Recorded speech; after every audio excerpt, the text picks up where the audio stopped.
Namaskara, Shubhodaya, and a very warm welcome from Web Marketing Academy to yet another episode of weekly updates from Digital India podcast. Now, this is a show that is brought to you by staff and students of Web Marketing Academy, and I am your Mansi. This show gives you the latest updates in the digital marketing world. Today is the 2nd of September 2015 and the updates that we are giving you is for the last week. Now please note that these stories that we bring you are the top stories which is well researched by students and staff at Web Marketing Academy. We're trying to see what's happening in the social media world, what's happening in the digital world, the events that are happening and the changes, the trends, the e-commerce trends that's happening in the online world. We put all the things together. We bring stories to the desk on, what all has happened in the last 1 week. And Suresh kind of picks out what is relevant and what is going to impact your life as a digital marketer. So India blocking mobile internet, 1 billion people logging on to Facebook in one day. Maggie returning with ads, Indian mobile search on Google surpassing desktop. These are some of the stories that we are going to listen to today. But before that, something interesting has happened. And that is that Mr. Srinivas Iyer. Now, he is a branding and digital marketing entrepreneur. He's a digital marketing national award winner. He is an expert in healthcare, real estate, B2B digital and luxury branding. Now, he has been kind enough to spend enough time to listen to our podcast. Thank you so much, Srinivas. I can read out the feedback that he has given, but I think it's ideal that we actually listen to it in his own voice. Hello, hi, Suresh. Hope you guys are doing good, and hello, everybody. My name is Bala, and this is the audio review version of your podcast, FM and the Academy podcast. I'm a fan of yours, and I thought, why not give you an audio review version itself? Right? Okay, so with that, let's dive in and talk to you about how I really feel about the podcast, which is actually coming out, which you guys are releasing. First of all, a fantastic job. You, Suresh, and all your team are doing a fantastic one. Mansi, if you're hearing this, you're doing a great job as a host, and we look forward to have various people coming like you and get inspired because this is the future. I don't know how exactly to tell people about it, but this is going to shape a lot. But the only thing is we have to do it in the right way. If you do it in the right way, the way things changed in the West, how people are today and how they are doing their business, we in India can start doing it. That was my focus. I work on that particular area. So that's always my focus, how we can bring here in India and grow faster than them. Right.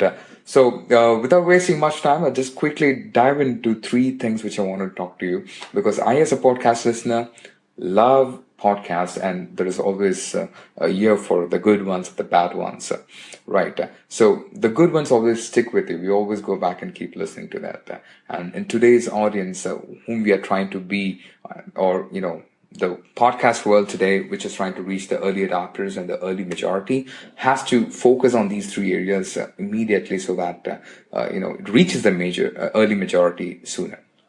All right. So some of the podcasts which are listened from the Indian audiences, Indus Walks or the Tall Tales, Takeaway, Automatic. But there are those things which I can always name about. But they have their own subject, their own art of doing it. But someone who's doing on the business side, to tell people to do the business in the right way, very few. Very few. And when we compare it to the Western world, that is huge, and people adhere to that particular thing. Right. So we need to bring all those ingredients together, and that's the secret ingredients that they have. And I always found that that's a pattern. Let's bring those things faster. Now, without wasting much time into it, the first one is intimacy. Wow, intimacy is a beautiful word, and beautiful word, and that is something has to be felt in a different way. Now, when I say intimacy, it is the point how the whole podcast has been run, the more personal way, the more one-to-one session. If you look at the example of the audible.com, how it has been sold today, fantastic. Audiobooks are selling. Something, if it is something very close to podcast, is the audiobooks, which is being sold today. And it's doing a good job. And if they're doing a good job, the only reason is that there is a one-to-one talk in it. The self-help books goes in that particular way.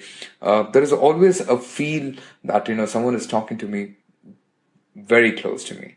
And he's telling to me, almost like telling to me. That's the kind of a feel that you have when you listen to those stories, right? Always, grandma stories are the best one, isn't it? The same way. Because, 99% of the time when I hear my podcast, it's sometimes when I'm actually sitting alone.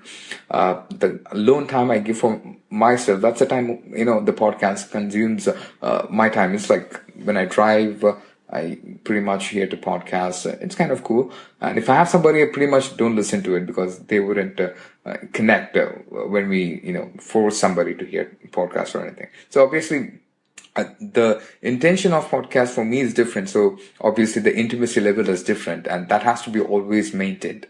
If that has been done properly, I think half the job is done. Because the second point is the content. Of course, I don't have to say anything more on the content. You guys know about it. When there is a value in the content, people are always going to come. And if there is a emotion in that particular value, man, you already sold it. He's always going to be coming back and listening to your podcast.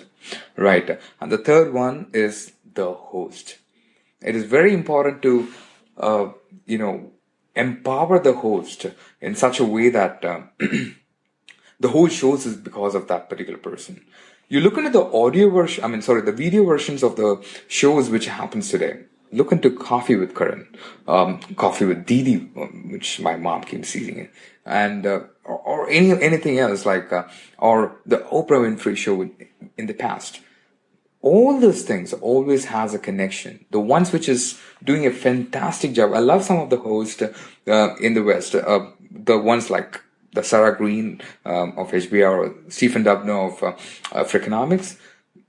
They all connect with the audience in a different way altogether. Though they are talking to their own interviewers and other people, but they're being connecting. There's always one frequency that, we kind of keep connecting to that particular area of that particular podcast. So that is very important. We need to empower the host so that there's one common connection point. No matter any new guests come, no matter anybody come, there is always a common ground to get connected. So those are the three quick points which I wanted to be sharing with you guys. Do we have them or do we do not have them today? That's not the point. The most important point is we are trying it. Many guys do not do it. You guys are trying it. I want you guys to go keep on doing your experiments. And I'm sure that more consistent we are going to be hitting the market, and we would hit it in the right way. Sure, there are like production houses like WNYC and New York, which is doing a fantastic job in the podcast. Today, we don't have anything like that today, but it's because it did not reach the mass. The day it reaches, I'm sure there's a huge future to this whole podcast. And we, as podcast fans, we would love to see something like that to come in the future. Right? So good luck, guys. And thank you very much for taking some time and listening to me. And thank you. Thank you very much. Goodbye. So that was a feedback from Srinivas. Here are some of the top stories we have for this week. Why has India blocked mobile internet messaging? Now, more on that. That's the first story we have for today. The second story is about how Facebook sets a milestone, reaches 1 billion users in one day. Hey, before we move on to that story, do you know how many people live on this earth? How many billions of people are there on this earth at all? And out of which 1 billion logged into Facebook on a single day? Beat that. The third story is love in the time of ban. Maggie thanks fans with a hashtag we miss you too ads. The fourth story is thinking outside the square. Support for landscape and portrait formats on Instagram. And the fifth story is introducing clipping on LinkedIn SlideShare. You can just look at the kind of content you want. When you put it up on SlideShare, you can take a chunk of it, a part of it, and put it up on LinkedIn. And the sixth story is about how Indian mobile search leaves desktop queries behind by more than 50% on Google. Now, those were the headlines, and here are the detailed stories. The first story we have for today is from BBC.com, and they're talking about how India has blocked mobile internet messaging. Now, there's a twist to this. It's not just the entire India. They're just talking about Gujarat here. India's Gujarat state has reportedly shut down mobile internet messaging on WhatsApp after deadly riots, but people there continue to swap messages online. So they're talking about Gujarat. All of us know what happened to Gujarat in the previous week. There's so much agony, burning down of public transport. There's so much fury, frustration, things going way out of control. So all these things happened, and because of this, the government just banned messaging, basically your WhatsApp messaging. But people did go online and talk about it. A curfew has been imposed and the army has been called in, and now authorities have turned off mobile internet access in some parts of Gujarat. The reports, of course, are differing on how extensive the block is and what exactly it covers. But it kind of appears that, mobile messaging has been cut off in the main city of Ahmedabad and a couple of other cities as well. It's not just Ahmedabad. Now, 2 days of violence has left 8 people dead. That's very tragic. Although there was calm, like last Thursday. I mean, all these things happened completely, last week it started off. And by Thursday, it was kind of calm in the ahead of funerals planned for those of them who were killed. By that time, there was normalcy being returned. WhatsApp has been closed down. That's what the report says. But there is no indication that other forms of internet access have been restricted.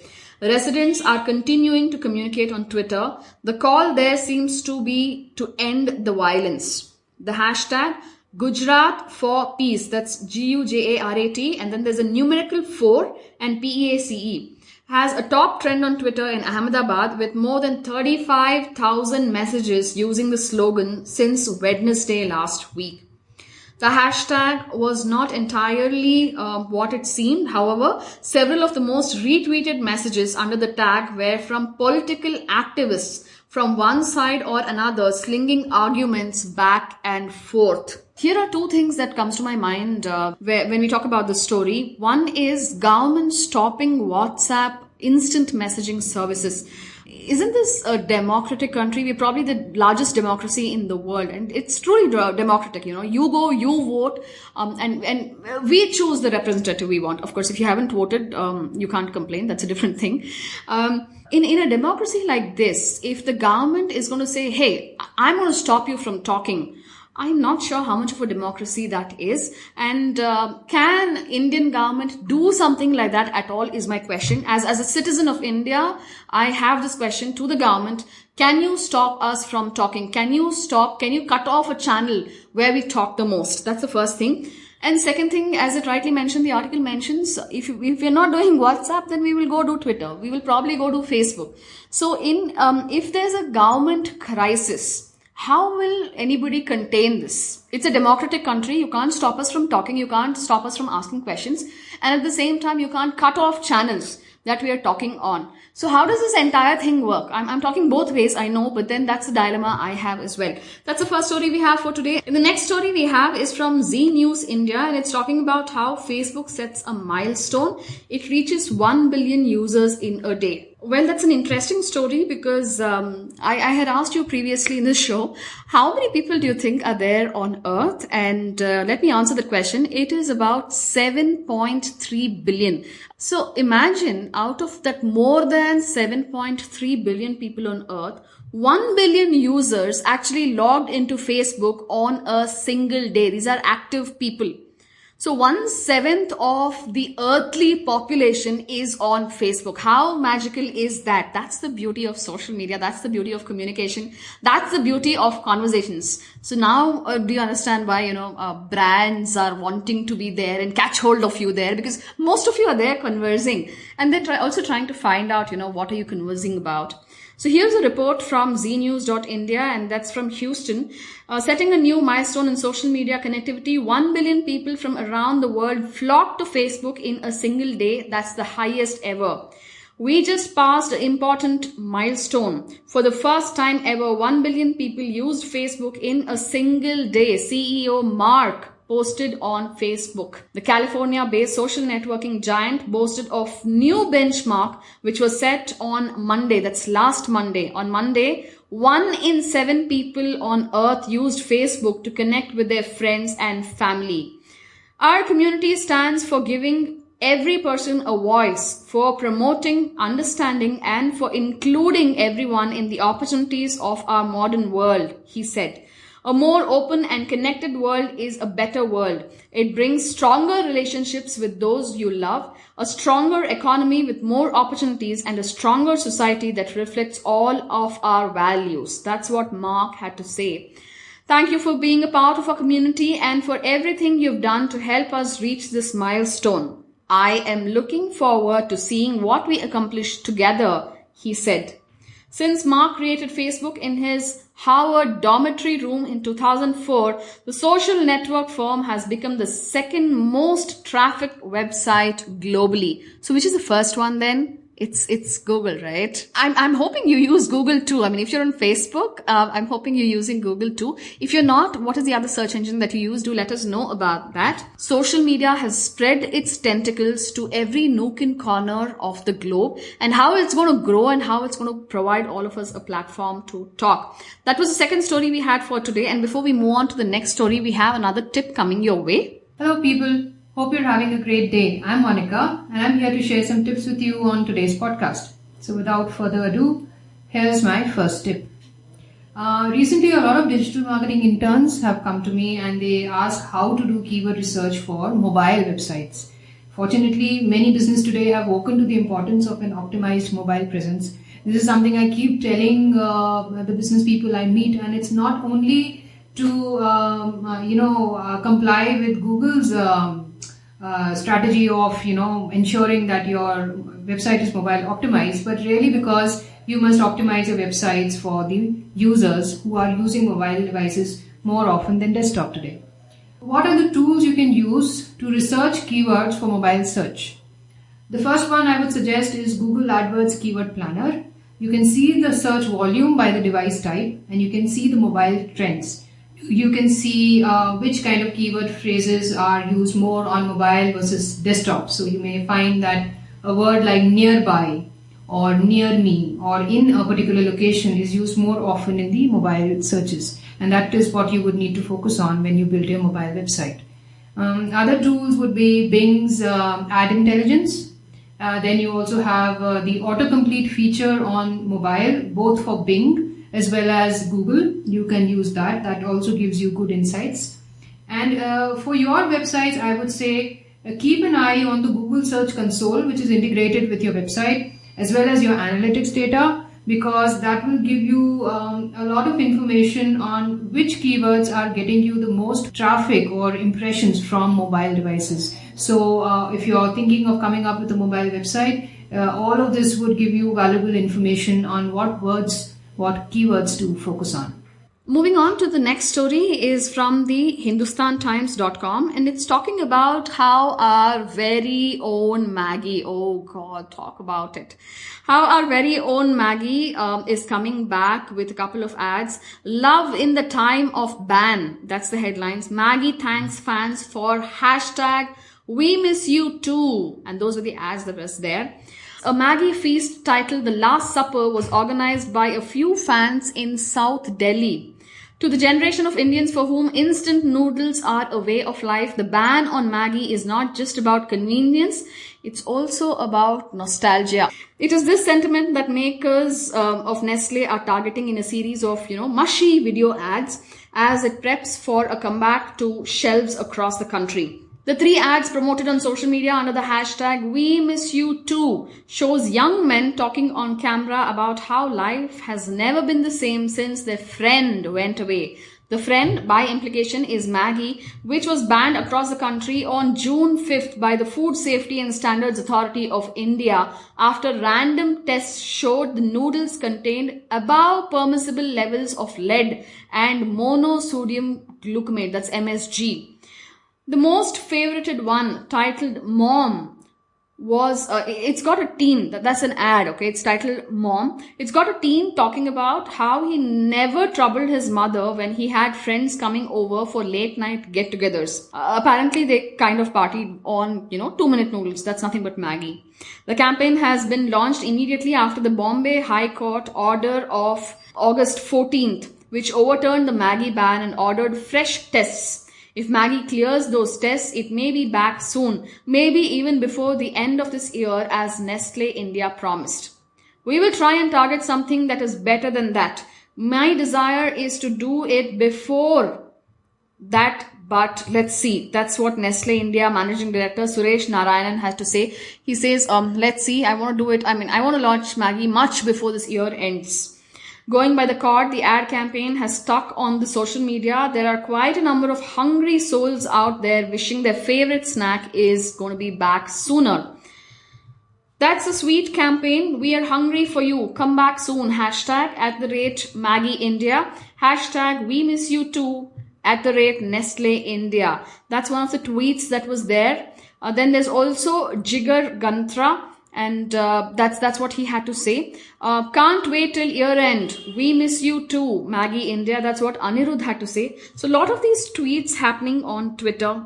The next story we have for today is about thinking outside the square, and that's from Instagram, which is going to allow you to click your photographs and upload it the way it is. Thinking outside the square, support for landscape and portrait formats on Instagram. That's the headline, and that's straight from the official blog of Instagram. It says, today we're excited to announce that in addition to square posts, you can now share photos and videos in both portrait and landscape orientation on Instagram. Square format has been and always will be a part of who we are. That said, the visual story you're trying to tell should always come first, and we want to make it simple and fun for you to share moments just the way you want it to. It turns out that nearly 1 in 5 photos or videos people post aren't in the square format, and we know that it hasn't been easy to share this type of content on Instagram. That's the official blog on Instagram, and they've realized how 1 in 5 videos or photographs are not in the square posts. Now, when choosing a photo or video, you can tap the format icon to adjust the orientation to the portrait or the landscape instead of square. Once you share the photo, the full-size version of it will appear to all of your followers in the feed in a beautiful, natural way.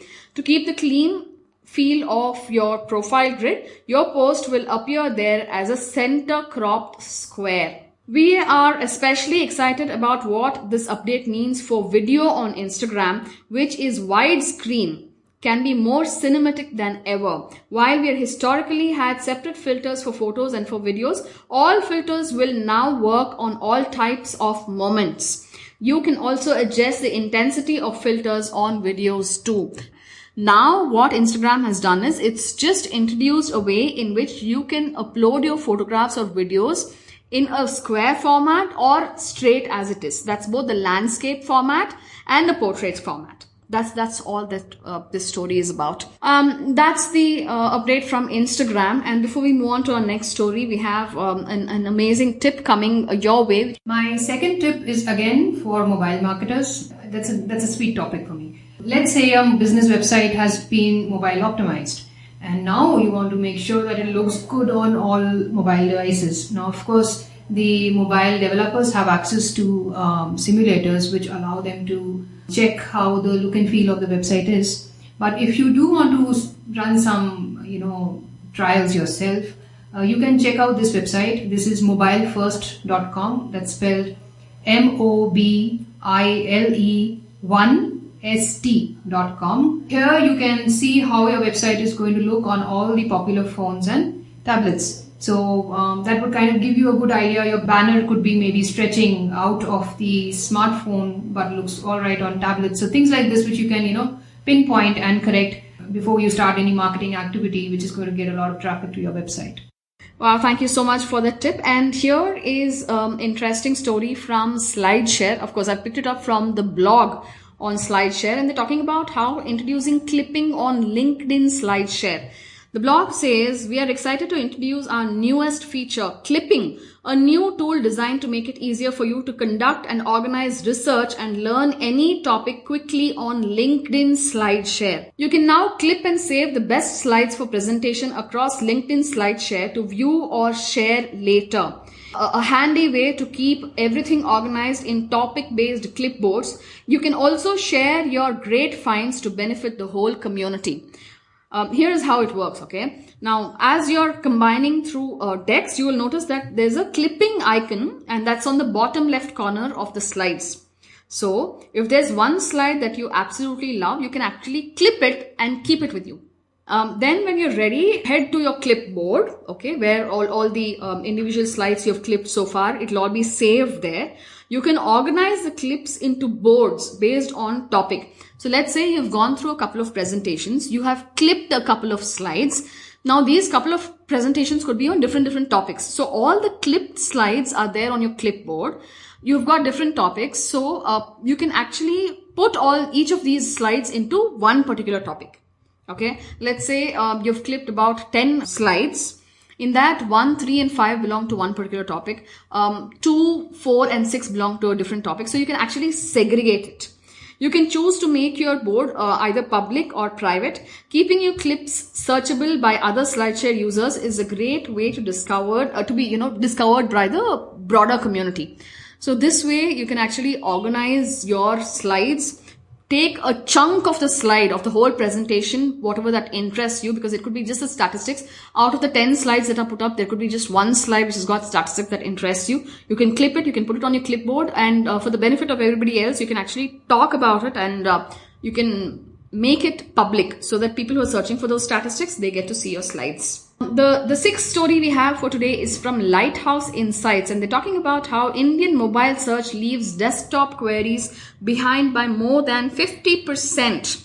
Before we move on to the story, we have a good tip coming your way. My last tip for today is on call recording. I'm an Android phone user, and I am also a freelance content developer and a digital marketer, and I get many calls from clients.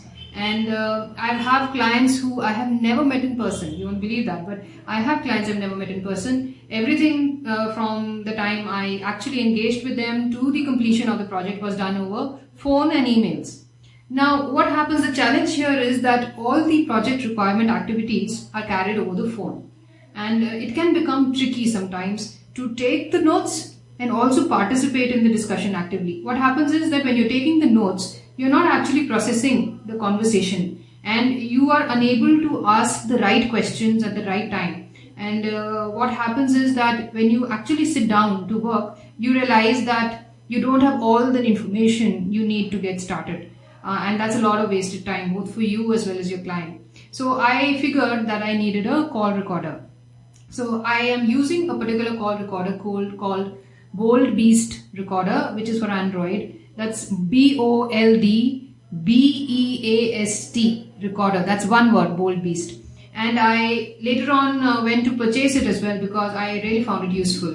And I've been using it for over 2 years. Now, before I talk further, however, I would like to give you a word of caution. Recording a call is actually, it could infringe on somebody's privacy. So please remember that this call recorder is only for business purposes. And if you are going to record the call, you need to take permission before you start. So you have to tell the person on the other end that you will be recording this call, and if they are good with it, then only you record.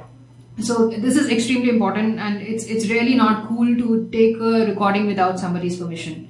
Coming back to the Bold Beast recorder, the reason I like it is it allows you to select a list of people whose calls you'd like to record. So, it allows me to just select the names of my clients from whom I'm going to get a lot of calls around business, and I can only record their calls. And you can configure the setting to record each call, or you can initiate a call midway through the call, or you can save the recording after the call. So that's all. That really helps to kind of keep track of the conversations. I have had clients where they'll say share that recording with me as well, because it also helps them keep track.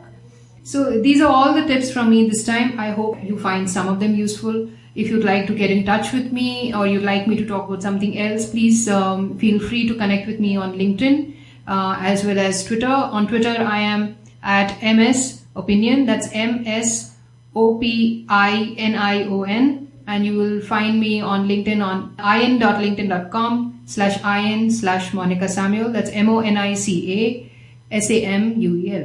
That's all from me. Bye-bye. And the sixth story we have for today is from the lighthouseinsights.in. It's talking about how Indian mobile search leaves desktop queries behind by more than 50%. In the latest report, the search giant Google said search queries from mobile devices from India was now more than desktop-driven queries, up from less than 25% in the second half of 2013. And that's because of the affordable smartphones and data prices. We do not disclose exact numbers of mobile desktop split, but mobile is more than 50%. That's what Sandeep Menon, India Marketing Director for Google, had to say. The share of mobile and desktop search was equal last year, but this year it had exceeded, he added. Google said the surge in mobile queries in India was supported by strong smartphone sales, estimated at close to 6 million every month. Internet users in the country have been calculated at 350 million by the first half of 2015, of which 65% use mobile to access internet. This shift had to happen, especially after Google made it very clear that it's going to give preference to responsive sites. Do you remember the mobile get-in that happened this year, 2015 April? Google said that if your website is not responsive, which means that if your website is not compatible with mobile, then it's not going to give you preference at all. But that's only in mobile searches. The strong growth on mobile for Google is also an indication that users prefer to search, consume content while on the move. This June, Outbrain reported that a staggering 76% of the overall content consumed on smartphones is consumed on Android device in India, second only to Malaysia. Looking at engagement on the mobile devices, the report also highlighted that India is the most engaged market when it comes to consumption on tablets, overtaking even the US. It is also one of the most engaged markets for consumption on smartphones along with Japan. Now that's good news for Google at a time when Facebook, also a mobile first company, is ruling it when it comes to mobile on both counts, user growth and monetization. In the recent earnings report announcement, Facebook revealed mobile active users were 1.31 billion. That's up 23%. Daily mobile users are 844 million, a 29% increase, and mobile-only monthly users are 655 million.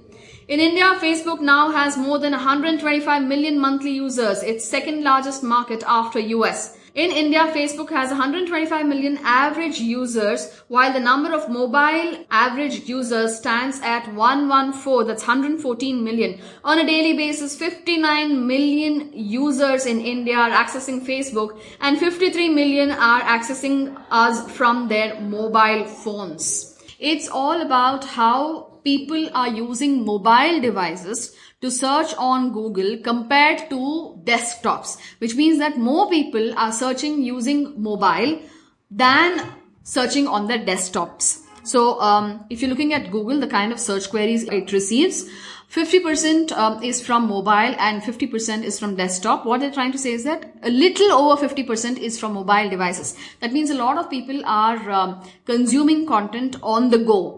Okay, and we're assuming in this fact that, if you're at home, you'll probably use your desktop compared to a mobile, and you use mobile only when you're on the go. And a lot of people trying to access Google on the mobile says that people are moving away from desktops and they are trying to start using tablets and mobile phones. Now, those are the couple of stories that we have in detail for you. I'm hoping that, you've kind of enjoyed our show. For those of you who are listening to us and you have something to say, it could be about the stories, it could be about the show, just like how Mr. Srinivas actually gave us his feedback. You could get in touch with us on Facebook as Web Marketing Academy. That's fb.com/Web Marketing Academy. We are also there on Twitter, and you could tweet to us on WMAINDIA. Or you could also get in touch with me on manasi@webmarketingacademy.in. I'm going to hand over this piece to Bharani. He's the editor of all the podcasts from WMA. I hope you've enjoyed the weekly updates. Catch you same time next week. Until then, this is Mansi signing off with a bye-bye.